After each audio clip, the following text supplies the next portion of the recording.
Hello everyone, welcome back. Today I'm back with a very nutritious and tasty bitter gourd masala recipe. This recipe is super simple yet tasty and goes well with rice. So let's get started. So here I've taken one large bitter gourd. I'll be de-seeding it. Since it's large and the seeds are really big, I'll be de-seeding it and using it. If you're using the small tender ones, you need not de-seed it. You can cut it round and then you can use it normally for the sabzi. I'll be chopping it down into thin slices like this. Bitter gourd by its name is bitter in taste. If you're okay to eat as it is by its real taste, then it's fine. But if you're not okay with the bitterness and you want to reduce it, then you can add some haldi and salt. Give it a good mix and then keep it aside for at least half an hour. So this step is only for the ones who want to reduce the bitter taste in the bitter gourd. Ensure that every piece of bitter gourd is coated well with haldi and salt. Ensure you keep it aside for 30 minutes. If you have more time, you can keep it for an hour also.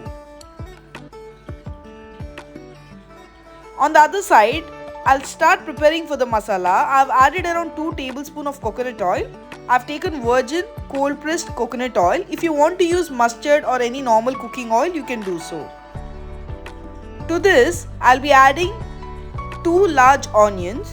I've chopped it small, roughly chopped it. If you have a chopper, you can use that, or else you can chop it roughly into small pieces and fry it well until the onion turns a bit goldenish. Bitter gourd has a lot of health benefits. It helps to promote skin health, helps to control diabetes, boosts immunity and has lots of other benefits too. So after 30 minutes of marination, I'll be squeezing off the excess juice from the bitter gourd and transferring it to another plate. This helps to reduce the bitter content in this sabzi. Look at the amount of juice extracted. If you're okay to have it just as it is, then it's really good. Onions have been fried really well. Now I'll be adding the bitter gourd and frying it well on a high flame for 5 minutes.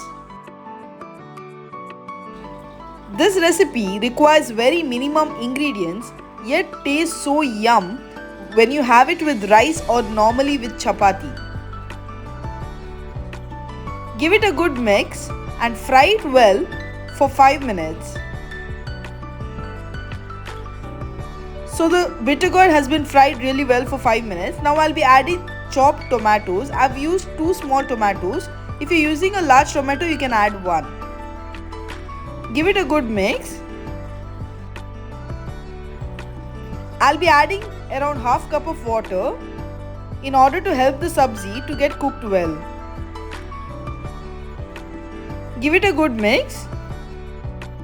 I'll be adding around 2 teaspoons of jaggery. You can adjust jaggery as required as per your taste. If you like to have more sweet, then you can add more. If you don't want to add it, then you need not add it.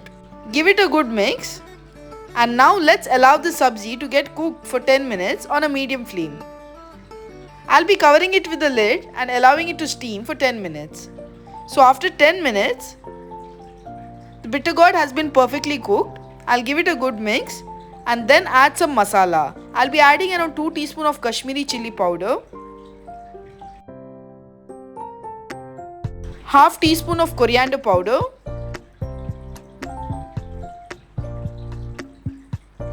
give it a good mix.